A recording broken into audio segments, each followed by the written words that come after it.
શિયાળુ પાકને લઈને ખેડૂતો જળ આંદોલનના મૂડમાં। બીજી તરફ કેનાલ પણ તૂટેલી હોવાથી પાણી ખેતર સુધી ન પહોંચવાનો દાવ। બનાસકાંઠામાં શિયાળો આવતાની સાથે જ ખેડૂતોએ શિયાળુ પાક માટે પાણીની ઉગ્ર માંગ કરી છે। ખેડૂતોની વેદના છે કે તેમણે પોતાની અમૂલ્ય જમીન ડેમ બનાવવા માટે સરકારને આપી દીધી, છતાં પણ ડેમનું પાણી કેનાલમાં ન છોડાતા ધરતીપુત્રોને માથે હાથ રાખીને રોવાનો વારો આવ્યો છે।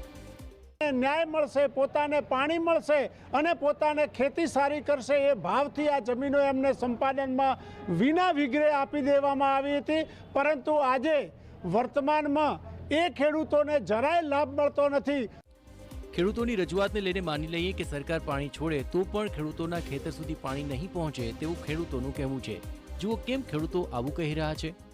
સતત છોડ્યો નથી, પણ હાલ કેનાલ તૂટેલી પડી। અમુક ખેડૂતને જો આવી રીતે હાલતમાં હોય, કોકના ખેડૂતનો હાલ બટાકાનો પાક નિષ્ફળ જાય તો કેવી રીતે એને પેલું કરવું? સર એમના તો ખાલી શું કે રિપેરિંગ કરી નાખશે નહીં, રિપેરિંગ કરીને પાણી ચાલુ કરો। આ બાજુ ખેડૂતોને થઈ રહેલી પાણીની સમસ્યાને લઈને કલેક્ટરનો દાવો છે કે હાલ સિંચાઈ માટે પ્રતિદિન 100 ક્યુસેક પાણી છોડવાનું આયોજન છે। શિયાળુ પાકના સિંચાઈ માટે પ્રતિદિન 100 ક્યુસેક જેટલું પાણી છોડવાનું આયોજન છે।